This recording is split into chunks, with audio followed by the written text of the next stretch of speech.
approaching the end of Chanukah.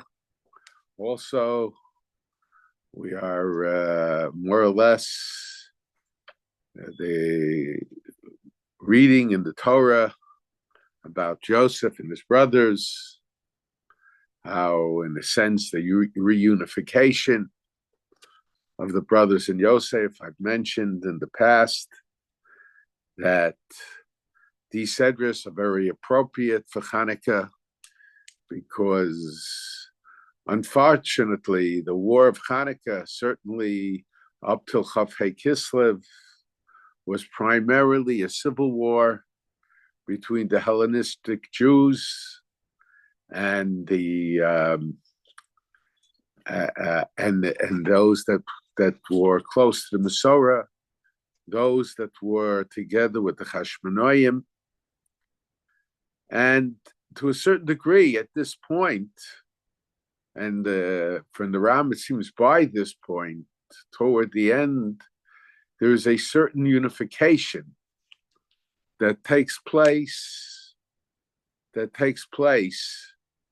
between the Jewish people in the time of Bayis Sheni. And the Rambam Menigros, I mentioned, says that many of those who originally were with the Hellenists later joined with the Hashmonaim, and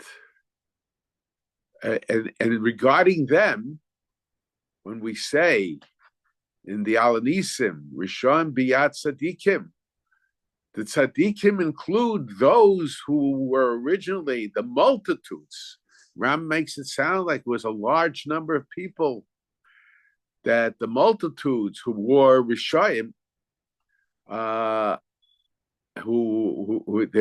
multitudes who initially were Rishayim are now the Tzadikim, who in a sense are who are successful in the Milchama in the war against the Greek culture that was trying to overtake the Jewish people. And I've mentioned, in a sense, there is an analogy between Chanukah and Sukkot. You see, Beis Shammai says that the first night we do 8 candles, the 7th night 7 candles, the 6th night, the first night 8 candles, the 2nd night 7 candles, the 3rd night 6 candles, etc. We go in opposite order. And it's interesting that the Ber Halacha mentions, and that Svar is in the Meiri also, that there isn't even a real machlokes, a real dispute between Beis Shammai and Beis Hillel. There were just 2 alternative ways of lighting the Chanukah candle, and there were 2 alternative ways of lighting the Chanukah candle, and the just turn off the phone.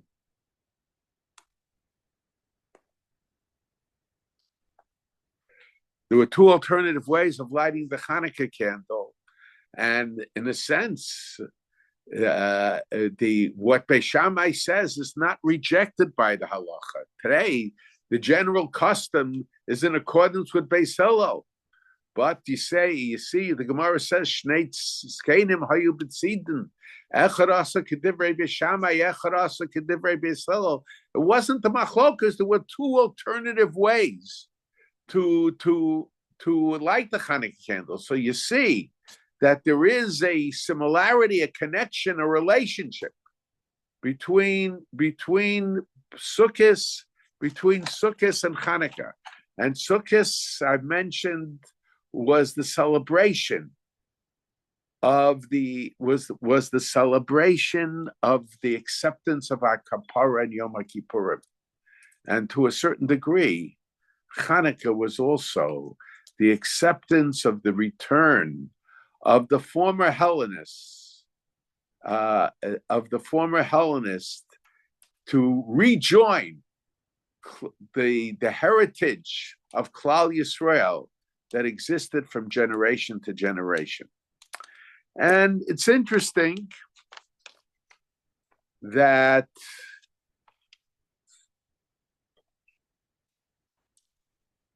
the same idea could be expressed,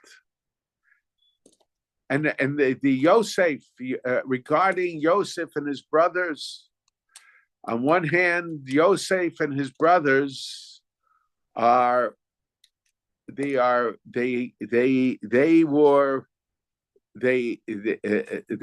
was a confrontation. There was to the degree that the brothers sold Yosef, that he was taken down to Egypt, but ultimately it's reunited. It represents the unity of the Jewish people coming together, just as the Jewish people came together just the Jewish people came together when the brothers of Yosef came together. So too, and Yosef, so too, the Jewish people returned. Those who were Hellenists rejoined the Jewish people who were dedicated to the Masorah. Now, I want to talk more about this perspective of Yosef and his brothers and its relationship to Chanukah. There's a famous question, I did touch on it. The famous question is, why is it that Yosef did not reveal himself, send a message to his father, or reveal at the very beginning to his brothers? Why did he wait to say, Ani Yosef, I am Yosef? Only this coming week, Sedra, does he reveal himself, who he is. Why the procrastination? Why make them and Yosef and Yaakov go through the aggravation of after thinking that Yosef is dead,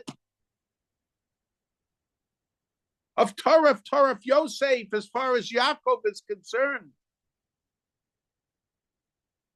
and then it's for and the brothers taking Shimon, holding him as a hostage, and the situation with Binyamin, suggesting that he will turn Binyamin into an Eved. Why was it necessary for all of this? And I want to mention an answer that my father once gave. And I think that this answer is very significant in regard to the whole episode of the Jewish people going down to Egypt. And I think there is a relationship between the Jewish people being in Egypt, becoming slaves in Egypt, and the explanation that my father offered in regard to explaining the actions of Yosef. My father mentioned that the brothers of Yosef already had guilt. We see it in the Sedra, had feelings of guilt for what they did to Yosef. Now, the Rambam, in discussing who is a Baal Tshuva, he says one is a Baal Tshuva Gomer, one is a complete Baal Tshuva if he finds himself in a situation similar to the one where he sinned.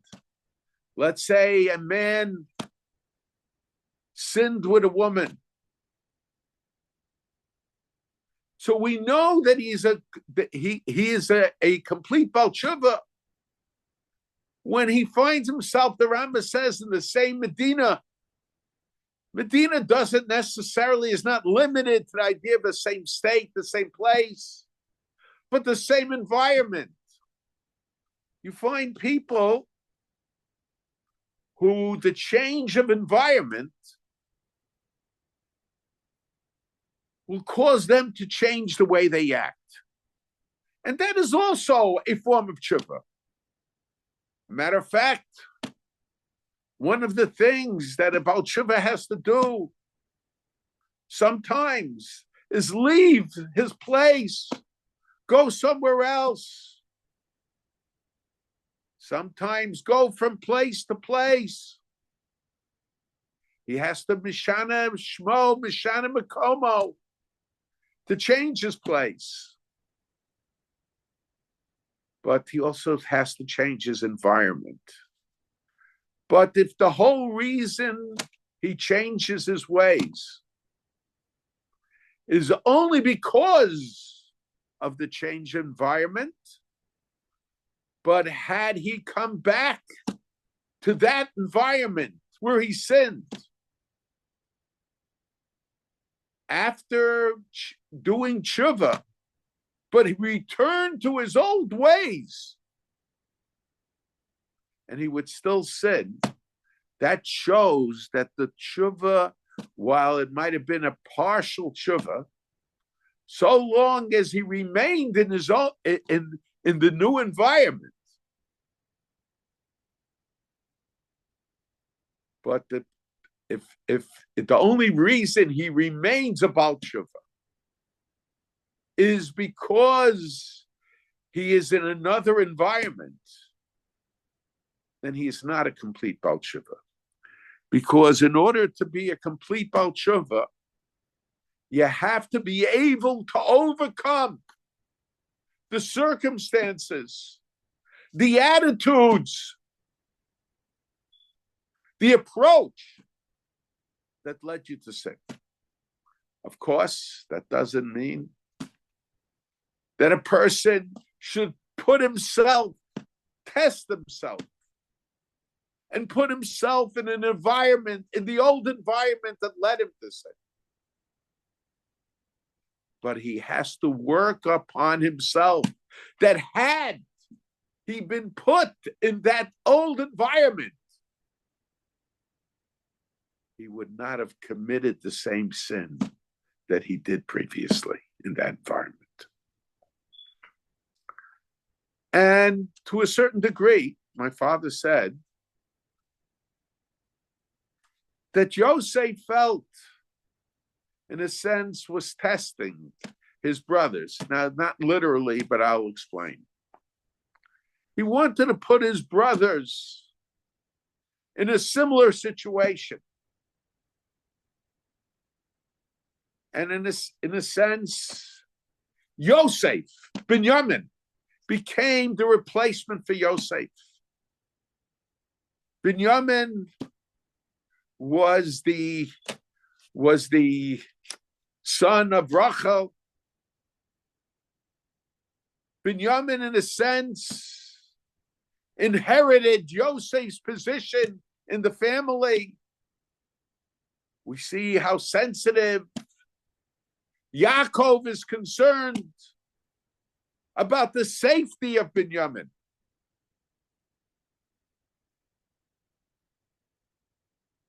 And in a sense, for Yaakov, Binyamin is both Rachel and Yosef.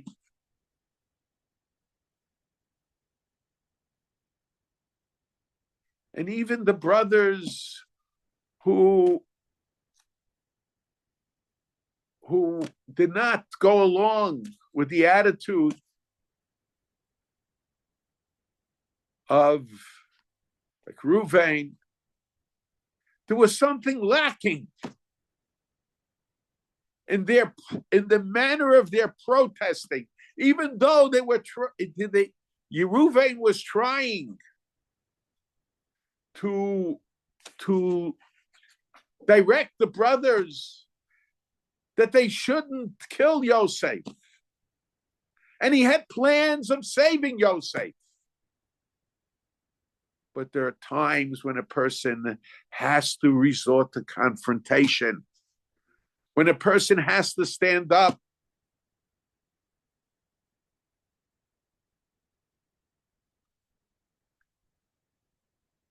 And in a sense, that is necessary for a position of leadership. And I think that we today are lacking real leaders.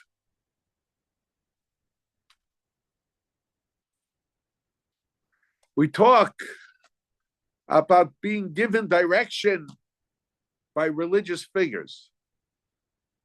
I'm not including everybody, chas v'shalom, in this comment. But very often, rabbinical leaders are motivated by pleasing those who are rich, those who have power.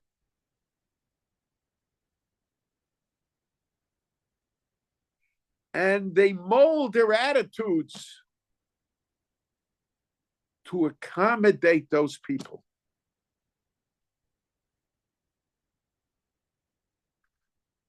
And when they give guidance and direction, sometimes even consciously, and very often unconsciously, in the background of their mind, they are concerned what the influential people, the rich people, are going to say.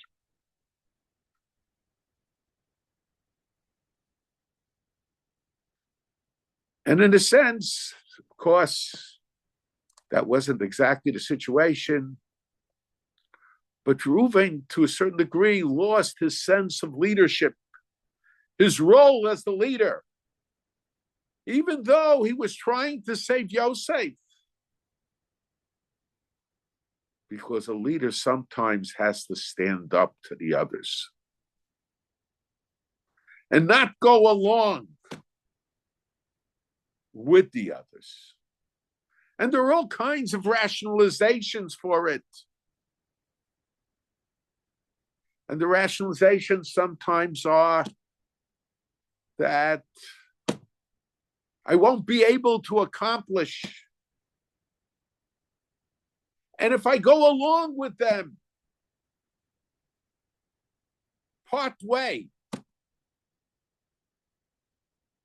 I'll be able to have a big influence.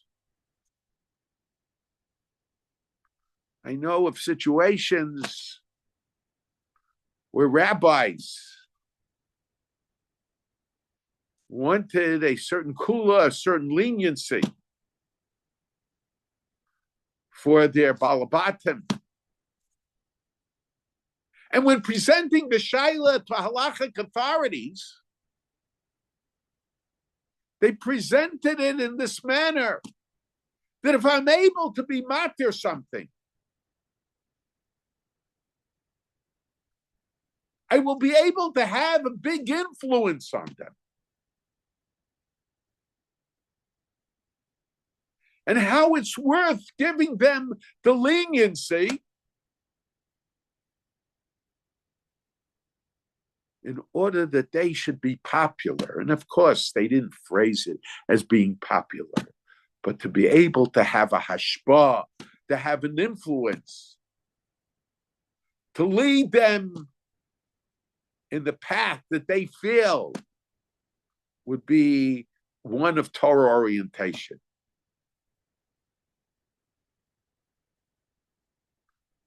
In a sense, it's a form of the ends justifying the means.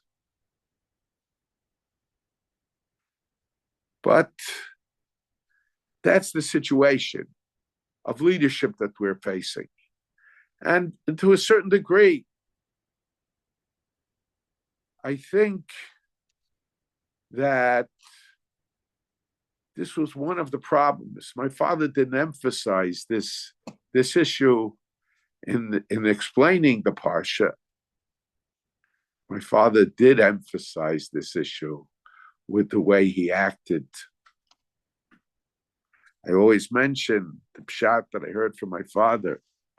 But what my father said was very expressive of who my father was. Ki yidativ HaKadosh Baruch Hu says, L'man asher yitzaveh es banav es beisu achrov. He commands his children after him by his example. If somebody had this ability to stand up, to confront even those who are associated with him, to go against the trend, it was my father.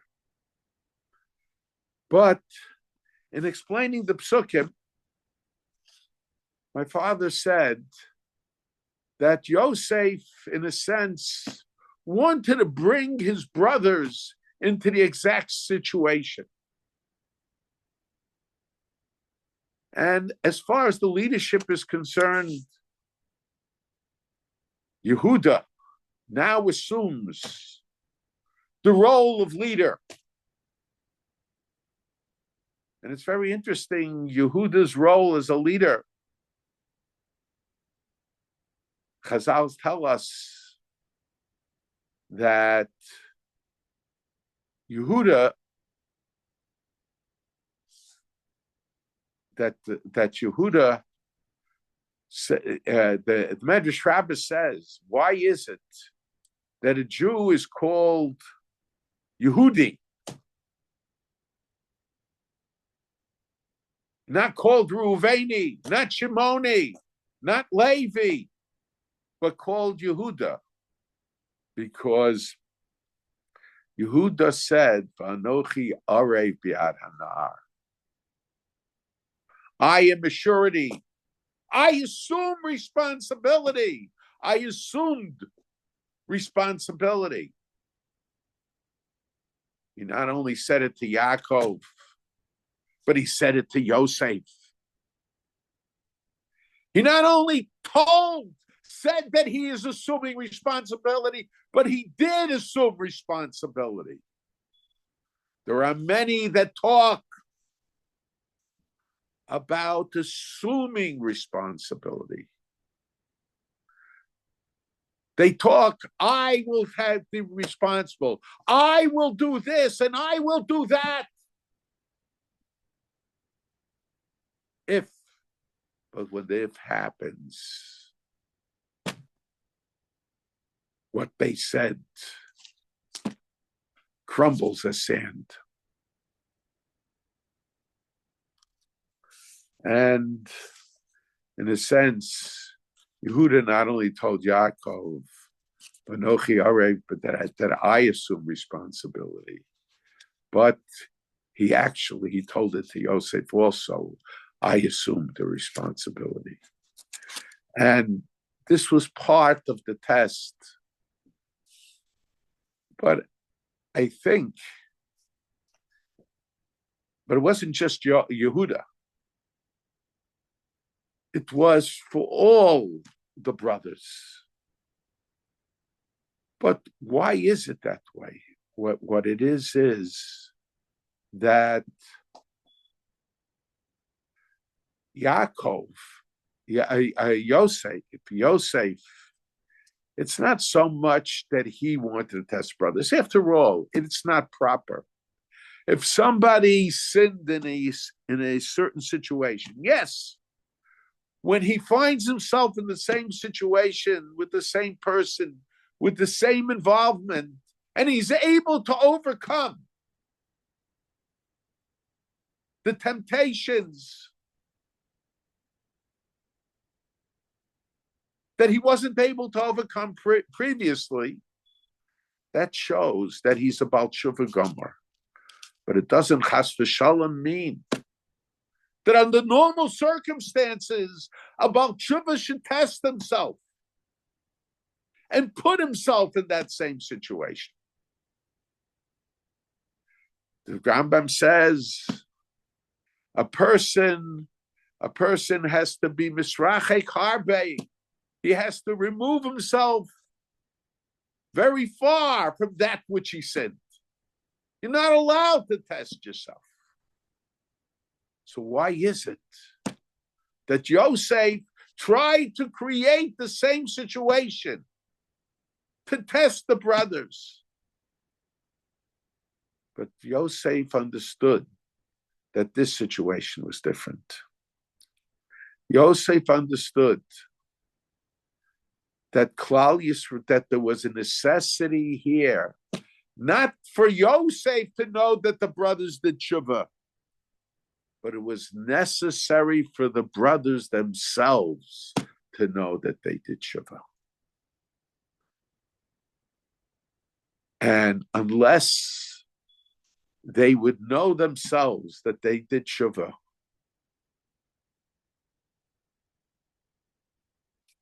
this would affect the future of Klal Yisrael.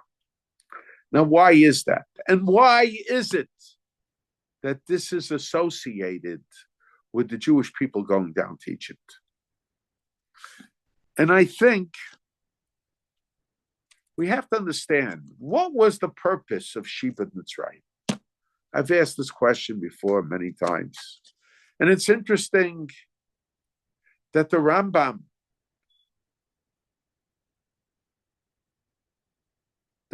himself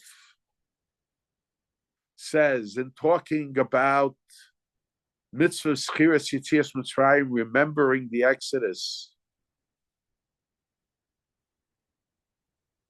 says that part of the mitzvah is remembering that we're Avodim. There is a lesson to learn, not just from the Gula, not just from the redemption of Egypt, but there's a lesson to learn from the Shibud of Egypt. And I think, while it's true, Jewish people encounter situations and very often fail the test of the situations they encounter even in Eretz Yisrael.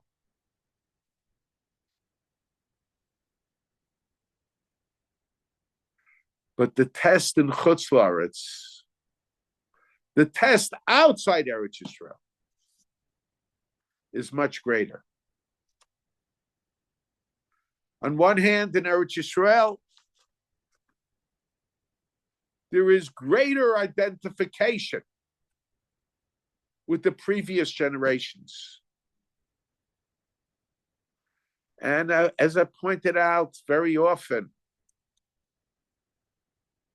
that when a Jew is in Eretz Yisrael, there is a certain unity with the previous generations. To a certain degree, the previous generations are very much alive.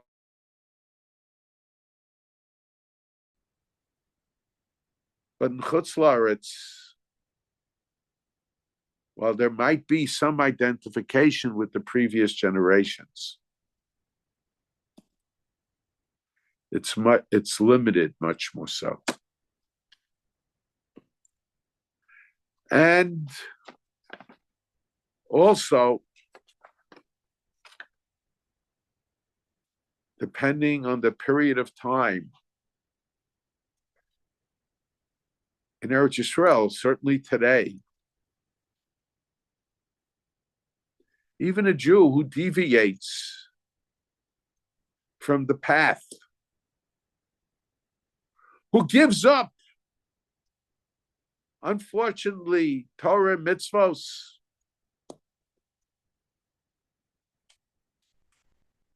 to a certain degree, he recognizes that he's a Jew. By virtue of being in Eretz Yisrael,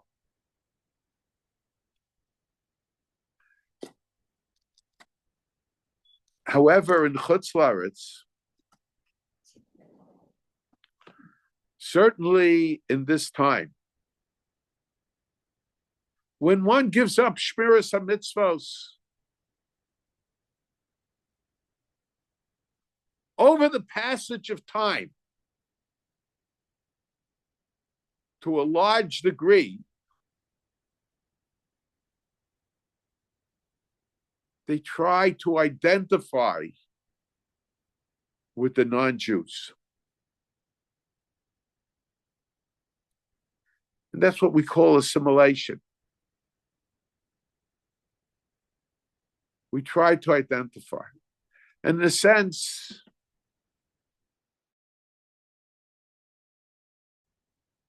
that are able to overcome those foreign influences. I've mentioned that to a certain degree, that was the dispute between Yosef and his brothers from day one. My uncle Zatzal suggested that what was it in Yosef's dream that made the brothers threatened? Of course, the bowing down to Yosef made them felt threatened. I explained once that the reason they felt threatened was that Yosef, it didn't dawn on them that Yosef was going to become the assistant to the king. That was considered ridiculous.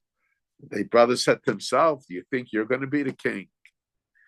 They knew that he wouldn't be the king. So why did they feel threatened? But they saw Yosef as becoming the successor to Yaakov, becoming their master.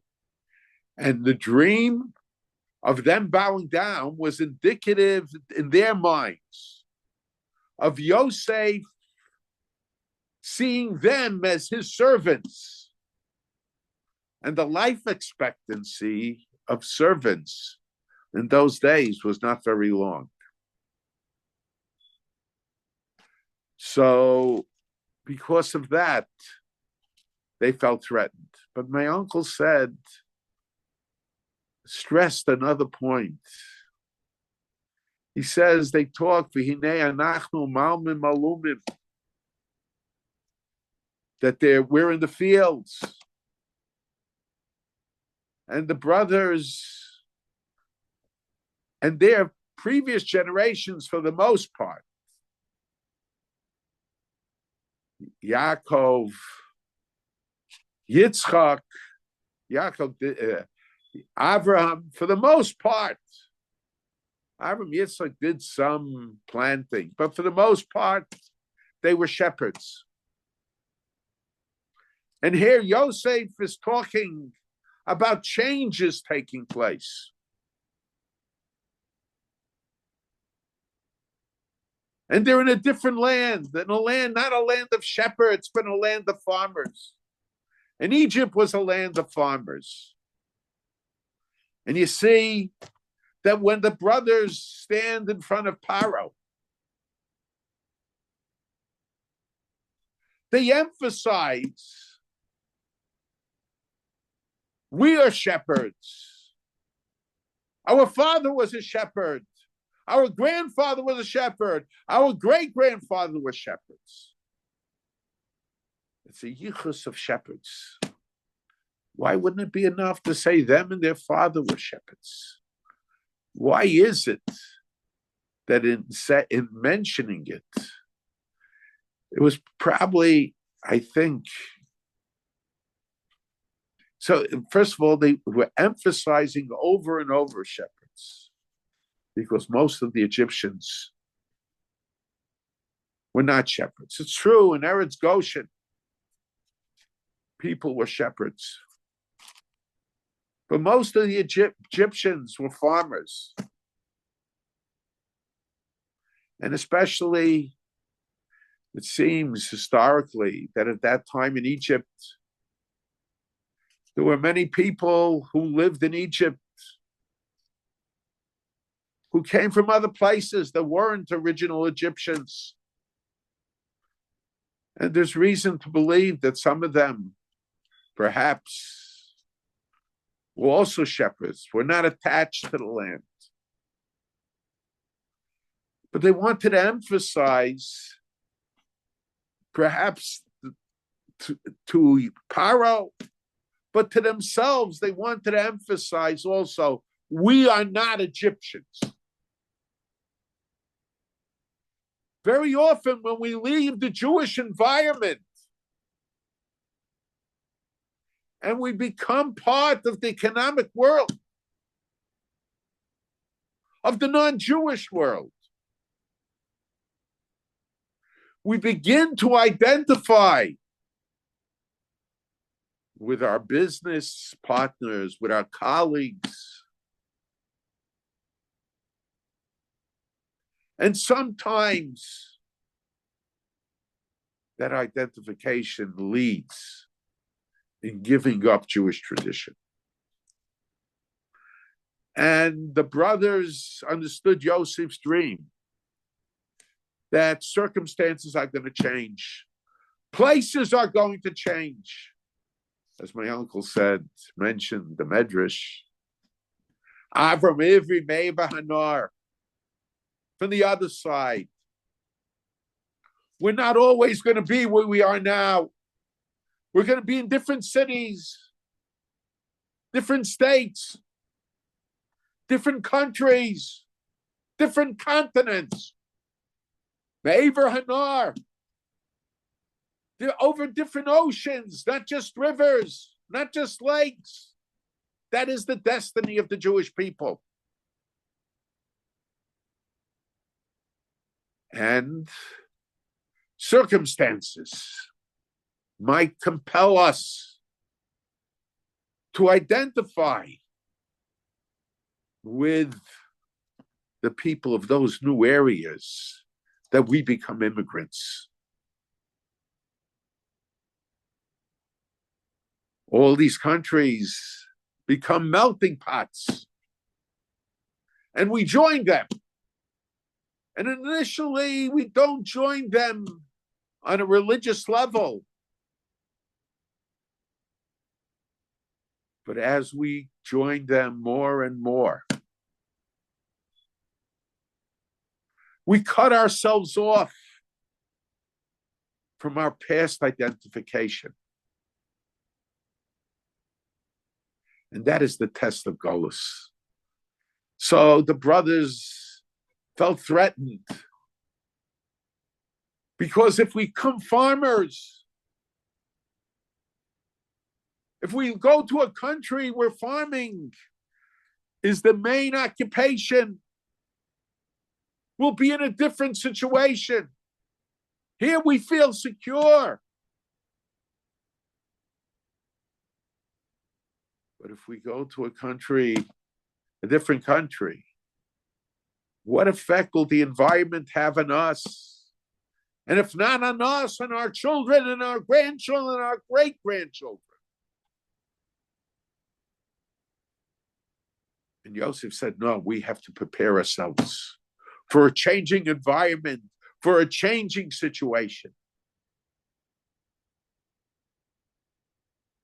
And that was the dispute between Yosef and his brothers. And that's why they sold Joseph. But it was important for the brothers to understand. Now, the brothers, because of their early attitudes, very similar to the attitudes that are given over today in the Mostos Chinuch, in the educational institutions of our communities. I went to school at a time where in the lower classes, they probably did not learn as many dapim, pages in the Gemara. But one thing they got, I think, in a much stronger manner than the chinuch institutions of today. To us, yes, you should live in a community where there are observant Jews, where you have friends that have the same heritage as you. But was also an emphasis wherever you are, you have to be dedicated to HaKadosh Baruch Hu. Today, the emphasis, and perhaps it's because it was one generation after another generation, perhaps it was because I was from the post-war generation, when Jews were coming from somewhere else and they realized that the situation in Europe, things were pretty consistent. Yes, there was trouble here and there, but families stayed in the same towns for generations. They had the same jobs, the same association. There wasn't that fear that the Masorah would change. It's true, even in Europe, it began to change with World War I to a large degree. But once Jews came to America, those that remained firm, they understood that changes take place. But today, very often, children and parents are given the impression that unless you stay in the same environment or the same type of environment, there's almost no hope that you will remain as firmly committed. And this was the approach of Yosef's brothers. And because this was their national attitude, even when they came to Eretz Mitzrayim, they came to the land of Egypt, and they saw how successful Yosef was. Next week, Sedra, Yaakov began to have doubts whether Ephraim and Manasseh deserved to get a bracha, because they were brought up in the land of Egypt. And Yosef had to show his shtar ksuva and his shtar ersin, his marriage contract, that was indicative of the fact, don't worry, Yaakov. Yes, my children were brought up in Egypt, but they were brought up in my home.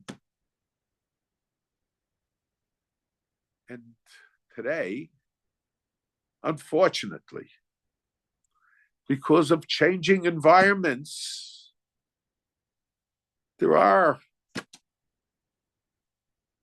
homes are a lot weaker. I mentioned in the last year, the Rambam says that the Greeks knew that the Masorah, in spite of everything they did, the Masorah will continue in the homes. And because of that, they made a law that anybody who puts a lock on their door will face the death penalty, because they wanted the Jews to be fearful of perpetuating the Masorah in their home.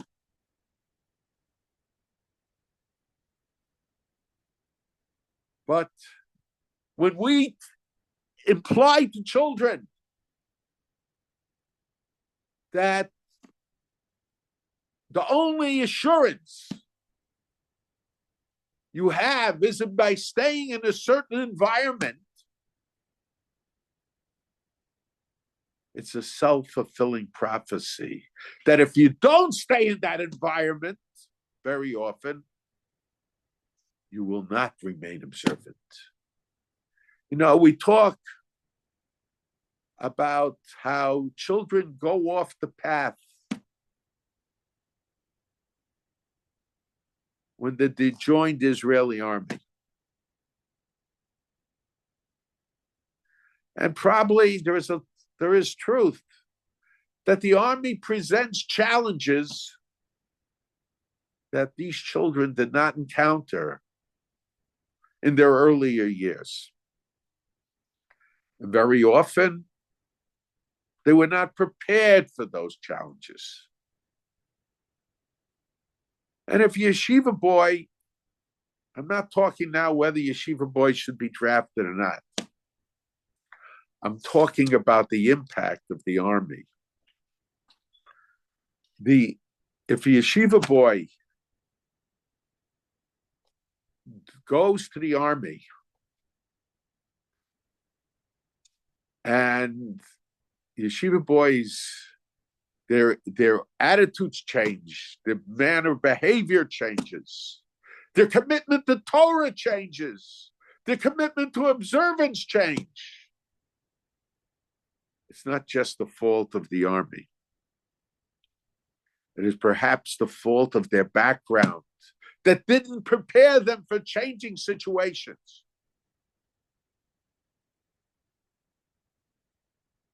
And sometimes, after a period of time, when they were exposed to this whole idea, it's not so much that the army changes them, but they go to the army to change themselves. Yes, it's important to stress the importance of being in an environment of Torah, of being dedicated to HaKadosh Baruch Hu, being dedicated to the Masorah. But we have to know that we have to know that we can deal with changing environments. But unfortunately, very often, all of that is not done. And Galus, exile, represents the challenge of people forgetting about their Jewish identity. And here is where the concept of tshuva is very important for the Jewish people. Mitzrayim represented, why did the Jewish people have to go down to Egypt? Because the Jewish people were going to be a perpetual people. All the other ancient nations, when they went into exile, they crumbled as a nation. The Jewish people alone survived thousands of years of Galus, of exile. Why? Because in their very foundation as a nation, they were in exile. And it's true, to a large degree, they imitated the ways of the Egyptians.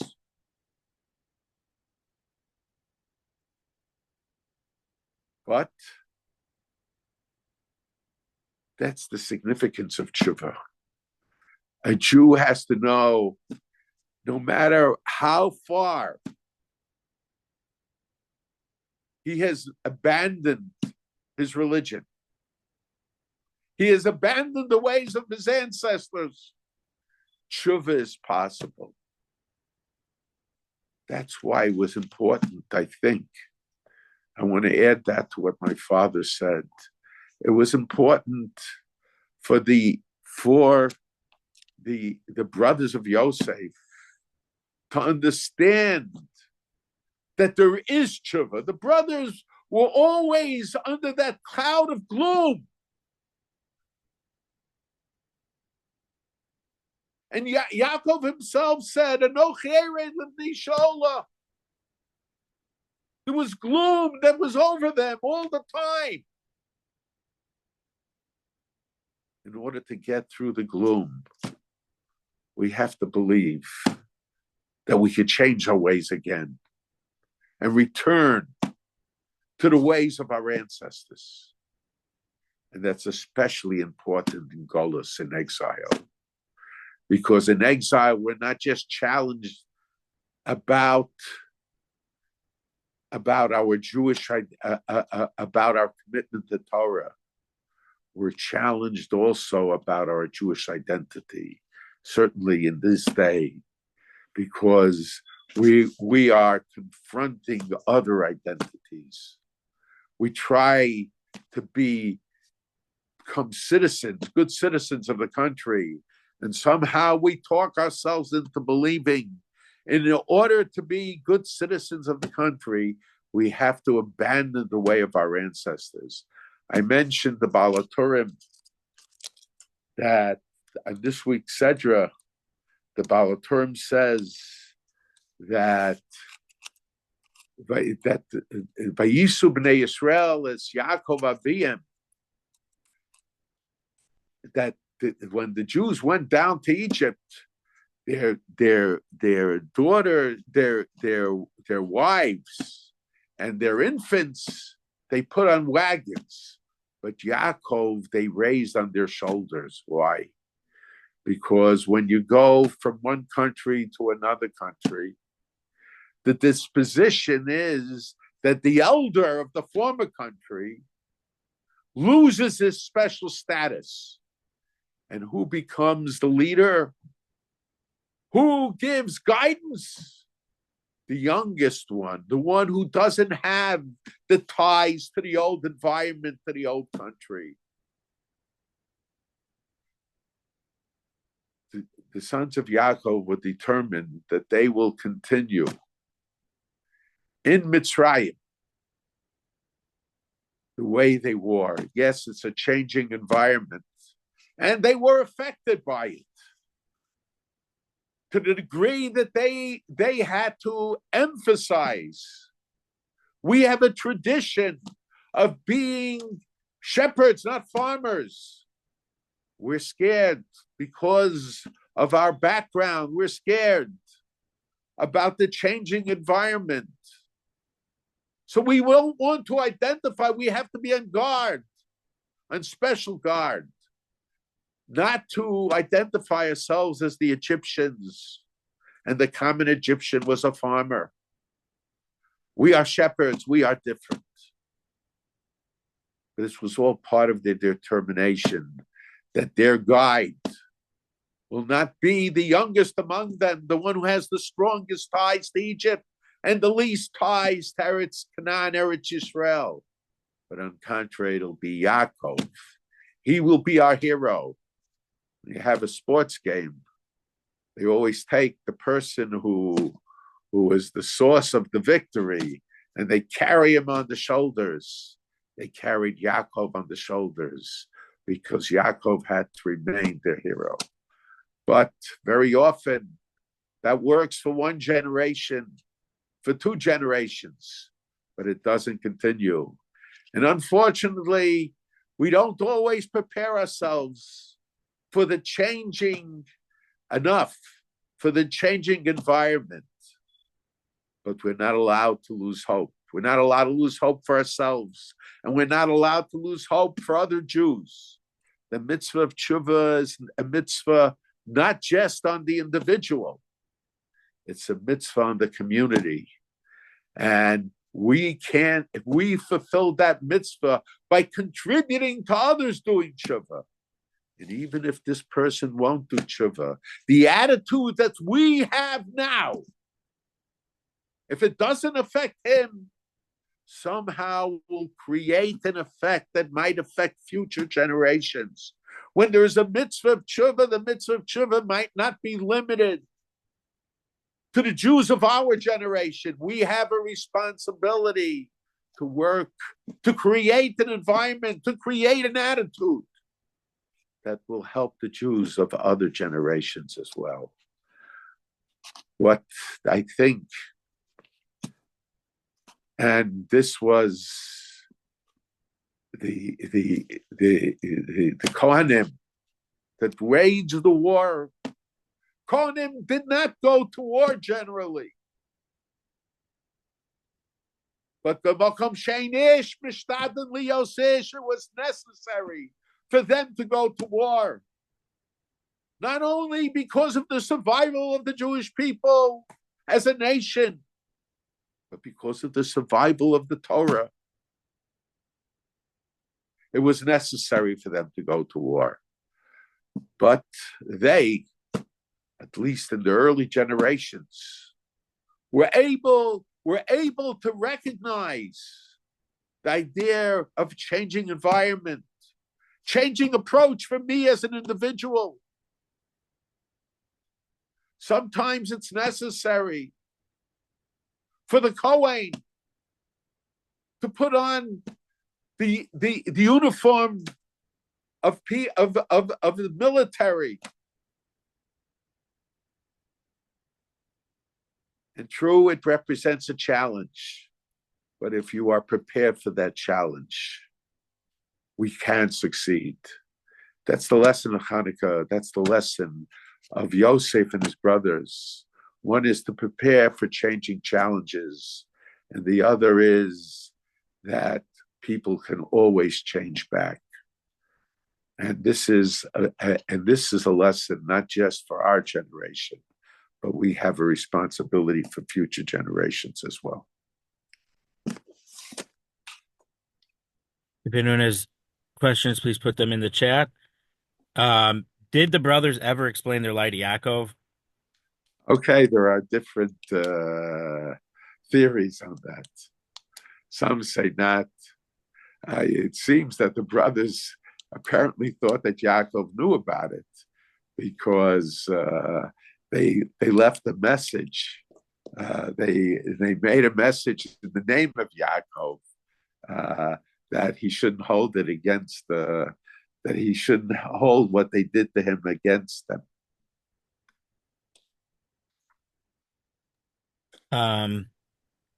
Why is what Reuven did by not standing up to the brothers different than what Aaron did by going along with the Egel Azav?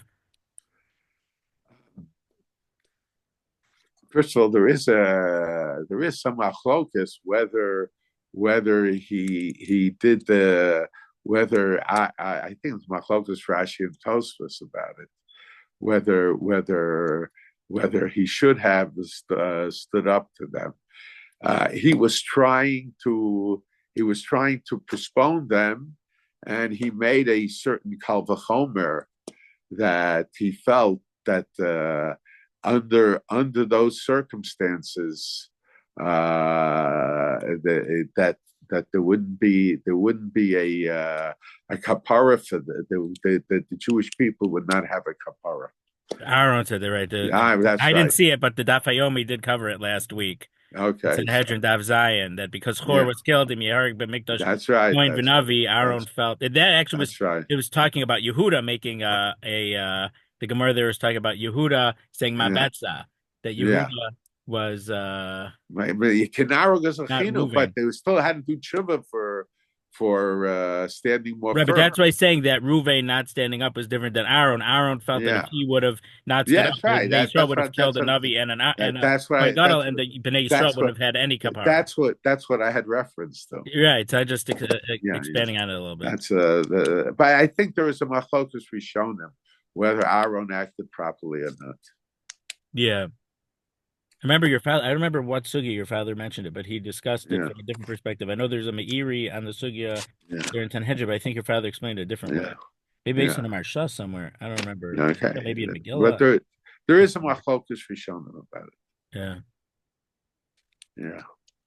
Okay. There aren't any other questions in the chat.